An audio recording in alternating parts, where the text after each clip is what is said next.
Evening to everyone, welcome to vision MPTET 2020। बात की जा रही है आपकी ईवीएस की, और ईवीएस की भी आप सभी को पता है एमपी बोर्ड और एनसीईआरटी बोर्ड से हम बात कर रहे हैं।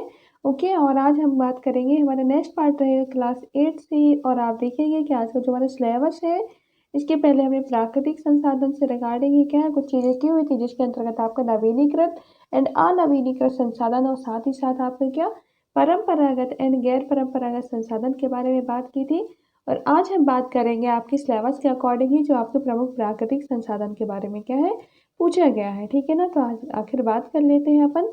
सबसे पहले कुछ इंपॉर्टेंट फैक्ट जो आपकी बुक में दिए थे, जैसे कि आपके मध्य प्रदेश के देवास में फलसोडी नामक स्थान पर 6.25 मेगावाट क्षमता का क्या पवन ऊर्जा संयंत्र स्थापित किया गया है। ठीक है ना, आपसे पूछा जा सकता है कि पवन ऊर्जा जो संयंत्र है वो मध्य प्रदेश के किस जिले में स्थापित किया गया है, और देवास में है। ठीक है ना, किस डिस्ट्रिक्ट में है, आपके देवास में है। देवास में ही पूछ लेता तो वो आपका फलसोडी आपको याद रखना है। ओके, अगर बात की जाती है CFL का फुल फॉर्म क्या है, तो कॉम्पैक्ट फ्लोरेसेंट लैंप होता है। आजकल क्या है सभी लोग CFL और आपके LED यूज करते हैं, ताकि हमारी ऊर्जा का जो खपत है वो क्या है कम से कम हो सके। ठीक है ना, इसका जो फुल फॉर्म होता है वो क्या होता है, लाइट एमिटिंग डायोड्स होता है। ठीक है ना, लाइट एमिटिंग डायोड्स। ठीक है ना, लाइट एमिटिंग डायोड्स आपको याद रखना है। ठीक है ना, अगर बात की जाती है क्वेश्चन आ जाते हैं यहाँ से, और आपको क्या है ये गूगल में भी आप सर्च कर सकते हैं। ठीक है ना, बात की जाती है नेक्स्ट आपके टॉपिक के अकॉर्डिंग, अगर बात की जाती है कुछ प्रमुख प्राकृतिक संसाधन जहाँ से क्वेश्चंस बनते ही बनते हैं। अगर बात की जाती है कोयला से, ठीक है ना, तो कोयला आपको पता है कि हमारे जीवाश्म ईंधन के अंतर्गत आता है। ठीक है ना, ये किस टाइप के आपके स्रोत है, ये सारी चीज़ें हमने क्या अभी लास्ट वीडियो में ही डिस्कस की हुई है। ठीक है ना, आपके किस तरीके से स्रोत है, क्योंकि कोयला क्या होते हैं आपके समाप्त संसाधन है। ठीक है ना, एक समय के बाद क्या हो जाएंगे, समाप्त हो जाएंगे, तो आपके किसके अंतर्गत आएंगे, आपके अनवीनीकरण जो संसाधन होते हैं, अनवीनीकरण जो स्रोत होते हैं उसके अंतर्गत आते हैं। ठीक है ना, अगर बात की जाती है परंपरागत और गैर परंपरागत के अंतर्गत, तो ये भी हमारे क्या होंगे परंपरागत के अंतर्गत आते हैं। ठीक है ना, क्योंकि क्या होते हैं जो परंपरागत संसाधन होते हैं एक निश्चित समय के बाद क्या होगा, अगर आप उनकी यूज करते जा रहे हैं तो एक निश्चित समय के बाद क्या हो जाएंगे, समाप्त हो जाएंगे। ये सारी चीज़ें हमने यहाँ लास्ट वीडियो में ही डिस्कस की हुई हैं। ओके, तो इसलिए हम यहाँ पर डिस्कस नहीं करेंगे। ठीक है ना, अगर बात करते हैं आपकी कोयला आखिर क्या है, तो कोयला आपकी किन चट्टानों में पाया जाता है, तो अवसादी चट्टानों में पाया जाता है। ठीक है ना, अगर बात की जाती है इसी में नेक्स्ट आपकी कि उद्योग में कोयले के प्रक्रमण द्वारा कुछ उपयोगी पदार्थ या उत्पाद प्राप्त किए जाते हैं, जिनमें से आपके कोक होता है, कोल तार होता है, और आपका कोयला गैस होता है। बात की जा रही है कि अगर आप क्या है उद्योग में जैसे कोयले का आप क्या कर रहे हैं, ठीक है ना, कोयले की जो प्रोसेस चल रही है उसके दौरान जब आपके जो पदार्थ या उत्पाद प्राप्त होते हैं, तो आपको क्या प्राप्त होता है, तो कोक प्राप्त होता है, हमें कोलतार प्राप्त होता है, कोयला गैस प्राप्त होता है। ठीक है ना, ये आपको याद रखना है। बात की जाती है इसी में नेक्स्ट आपका थर्ड है। ठीक है ना, कोयले में जो कार्बन है, कार्बन क्या है प्रमुख ज्वलनशील क्या है तत्व है, और कार्बन के आधार पर ही हम क्या कर रहे हैं इनको डिवाइडेशन करते हैं। जो हमने 4 प्रकार के कोयले के क्या टाइप्स पढ़े हुए हैं, जो आपके एंथ्रेसाइड है, बिटुमिनस है, लिग्नाइट है, और आपका क्या पीट कोयला है, ये सारे आपके क्या है किस बेस पर हम डिवाइडेशन कर रहे हैं, कार्बन के आधार पर। ठीक है ना, तो आप देखेंगे सबसे पहले जो क्वेश्चन बनते ही हैं, ठीक है ना, कौन से सबसे बेस्ट कोयला है, ठीक है ना, बेहतर कोयला है, तो सर्वोत्तम कोयला आपका कौन सा होता है, एंथ्रेसाइड होता है। क्यों होता है, क्योंकि इनमें जो कार्बन की जो परसेंटेज है, कार्बन की जो मात्रा है वो सबसे ज़्यादा होती है। ठीक है ना, 85 to 95%, और जिनमें कार्बन की क्या होगी मात्रा ज़्यादा होगी, तो स्वाभाविक सी बात है कि उसकी जो हीट होगी, उसका जो ताप होगा वो बहुत ही ज़्यादा होगा। ठीक है ना, और ये जो आपका एंथ्रेसाइड होता है ये क्या होता है, अत्यधिक कठोर एंड चमकीला होता है, और इसमें जो धुआं होता है, धुआं मतलब अधिक नहीं, धुआं होता ही नहीं है। ठीक है ना, इसमें धुआं नहीं होता है, धुआं नहीं छोड़ता है। ठीक है ना, इसका ताप बहुत अधिक होता है। ओके, अगर बात की जाती है इसी में नेक्स्ट आपके सेकेंड नंबर पे बिटुमिनस कोयला, जो आपके सेकेंड श्रेणी पर सेकेंड नंबर पर आता है। इसमें जो कार्बन की मात्रा होती है वो 70 से 80% होती है। उसमें हमने कितनी पढ़ी, 85 से 95%। ठीक है, इसमें बात करें अगर तो 70 से 80%। ठीक है ना, तो बात कर ली जाती है इसका जो रंग होता है वो काला होता है, और जलते समय जो होता है कम धुआं छोड़ता है। ठीक है ना, कितना धुआं छोड़ता है, कम मतलब कि ना के बराबर ही छोड़ता है। ठीक है ना, अगर बात की जाती है इसी में नेक्स्ट आपके तो भूरा कोयला कहेंगे आप, लिग्नाइट कोयला कहेंगे आपके क्या थर्ड कैटेगरी में आता है। ओके, अगर क्यों, क्योंकि अगर कार्बन की मात्रा देखी जाए इसमें तो 40 से 55% ही रहती है। ओके, और ये जलते समय थोड़ा सा अधिक धुआं छोड़ता है कंपेयर टू आपके बिटुमिनस से। ठीक है ना, इनसे रिलेटेड और भी चीज़ें हैं जो हम बात करेंगे अभी। ओके, बात करते हैं आपके पीट कोयला की, जो आपका लास्ट कोयला होता है, लास्ट मतलब टाइप्स है इसका, तो आप देखेंगे कोयले का क्या ये प्राथमिक रूप है और इसमें जो कार्बन के जो पार्टिकल्स होते हैं और जो मात्रा है वो क्या होती है, बहुत ही कम होती है, ओनली 20% होती है। और इसमें जो आर्द्रता होती है 80% होती है। ये धुआं बहुत ज़्यादा देता है। धुआं क्या होता है, बहुत ज़्यादा धुआं देता है। और साथ ही साथ इसकी जो ताप होगी, ताप क्या होगी, कम होगी, ठीक है। इसकी हीट बहुत कम होगी। क्यों?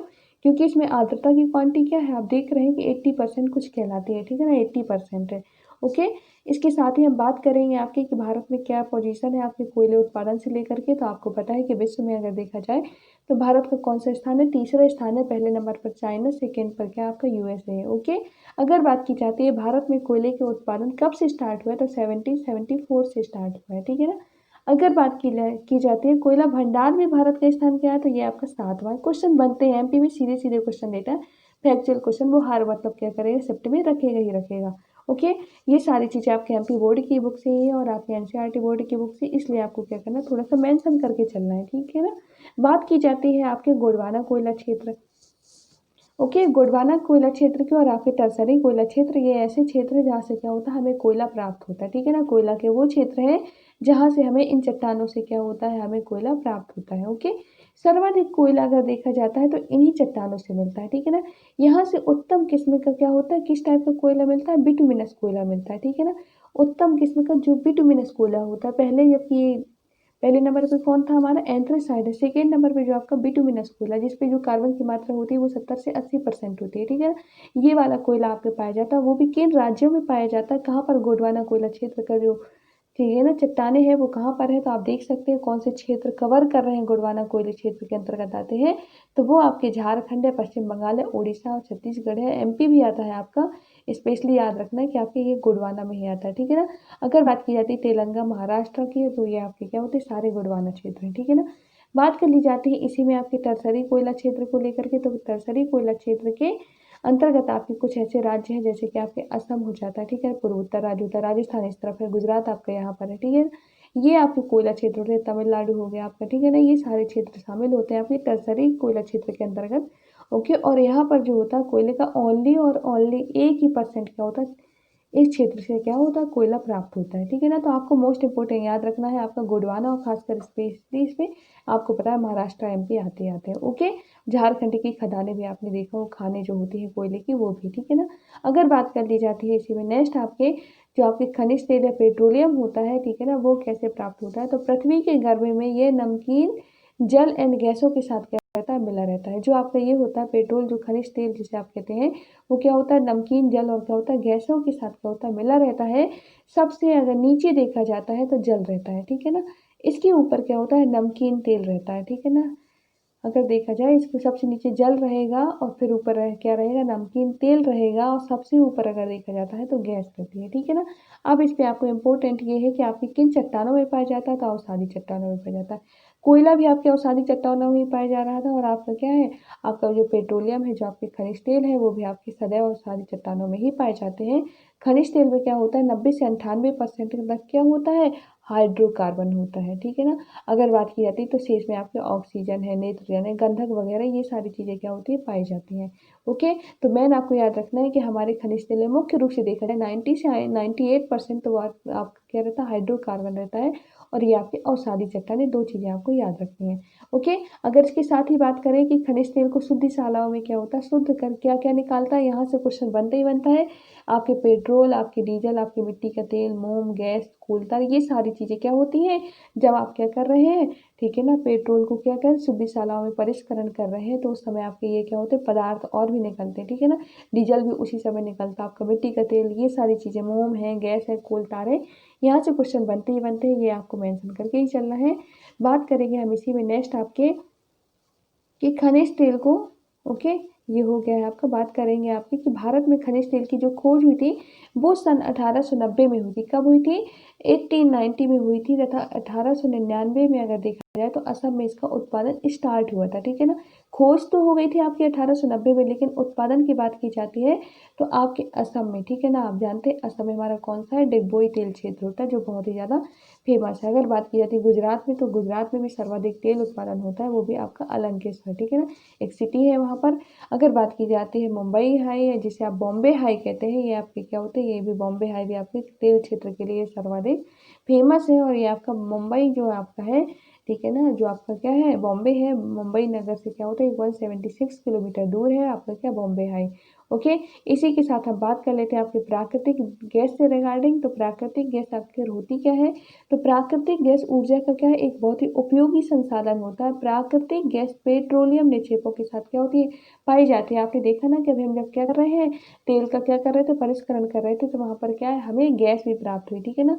ओके, मिट्टी का तेल भी प्राप्त हुआ, ठीक है ना, इस तरीके से। तो आपको याद रखना है उसी दौरान क्या होता है हमें प्राकृतिक गैस जो होती है वो पेट्रोलियम निक्षेपों के साथ क्या होता है पाई जाती है। ओके, और तब क्या होती है वो निर्मुक्त होती है। जब अपरिष्कृत तेल को क्या करते हैं धरातल पर लाया जाता है, जो आपके अपरिष्कृत तेल ही तो रहता है जमीन के अंदर, फिर आप उसे क्या कर रहे हैं प्योरीफाई कर रहे हैं, ठीक है ना, परिष्कृत कर रहे हैं। तो ठीक है, जब धरातल पर लाया जाता है तो इसका जो मुख्य अवयव होता है, ठीक है ना, वो क्या होता है आपका मीथेन गैस होती है। इसका जो मुख्य अवयव होता है वो क्या होता है मीथेन गैस होती है।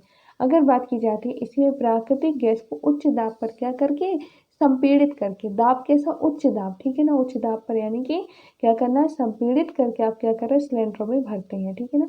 और संपीड़न के पश्चात क्या होता है प्राकृतिक गैस को सीएनजी, जिसे आप क्या होता है कंप्रेस्ड नेचुरल गैस कहते हैं, ठीक है ना, के रूप से जाना जाता है। वो प्राकृतिक गैस आपकी प्राप्त कहाँ से हो रही है आपकी क्या होती है पेट्रोल की, जब क्या होती है जो निक्षेप होते हैं, ठीक है ना, उसी दौरान क्या होती है वो निर्मुक्त होती है। और जो आपके अपरिष्कृत तेल होता है जब आप उसे धरातल पर लाते हैं उस दौरान क्या होती है आपकी ये मतलब गैस आपकी निकलती है, यानी कि आपको प्राप्त होती है। और जब हम क्या करते हैं इसको क्या करते हैं इसको हम संपीड़ित करके, ठीक है ना, कंप्रेस्ड करके हम क्या करते हैं सिलेंडर में भरते हैं, तो ये फिर क्या हो जाती है आपकी सीएनजी कहलाने लगती है, कंप्रेस्ड नेचुरल गैस कहलाती है। इसके साथ ही हम बात करेंगे सीएनजी। तो सीएनजी सीसा रहित होने के कारण वायु प्रदूषण नहीं होता, सीसा रहित होने के कारण यानी कि लेड नहीं पाया जाता है, इसलिए आपका क्या होता है वायु प्रदूषण नहीं होता, ठीक है ना, ये याद रखना है मैंने आपको, वायु प्रदूषण नहीं होता सीएनजी से। तो वायु से हल्की होने के कारण क्या होता है तुरंत हवा में क्या हो जाती है फैल जाती है, ठीक है ना, बहुत ही हल्की होती है वायु से। अगर बात की जाती है सीएनजी का उपयोग जो होता है वो बिजली उत्पन्न करने में भी किया जाता है। और जो सीएनजी है विभिन्न उद्योगों एवं स्वचालित जो वाहन है उनमें भी क्या होता है ईंधन के रूप में प्रयोग किया जा रहा है। आजकल क्या हो रहा है हम सीएनजी को ही क्या कर रहे हैं प्रेफर कर रहे हैं। ओके, अगर बात की जाती है इसी में नेक्स्ट की भारत में पहले परमाणु विद्युत संयंत्र की स्थापना कब हुई थी 1969 में हुई थी, वो भी महाराष्ट्र के कहाँ पर तारापुर में हुई थी, ठीक है ना, किसकी मदद से हुई थी यूएसए की मदद से हुई थी। ओके, ये आपको याद रखना। और इसी में आपको नेक्स्ट एक याद रखना है जो आपका कुडनकुलम जो आपका वर्तमान में भी चल रही है थोड़ी सी कहानी। ओके, आप देख सकते हैं ये रूस की सहायता से लगाया नाभिकीय विद्युत परियोजना। यहाँ पर क्या होता है जो बिजली का उत्पादन होता है, ठीक है ना, जो कैपेसिटी बताई जा रही है यहाँ पर क्या होता है, ठीक है ना, विद्युत उत्पन्न की जाती है। ठीक, ये आपका प्लांट लगाया गया है आपका, और इसके अंतर्गत ये जो होता है आपका किस राज्य में है तो ये पूछना जाएगा, तो आपका तमिलनाडु राज्य में है, आपको ये याद रखना है कुडनकुलम। और आपका क्या तो तमिलनाडु में भी आपके तिरुनेवेली मतलब क्या है आपके गांव है, ठीक है ना, वहाँ पर इस क्षेत्र में क्या है आपका ये प्लांट लगाया गया है कुडनकुलम करके। किसकी सहायता ये आपको याद रखना है रूस की सहायता से। ओके, इस तरीके से आपके क्या कुछ इंपॉर्टेंट फैक्ट थे वो सारी चीज़ें डिस्कस की हुई है। Thank you to all. बात करेंगे नेक्स्ट वीडियो में।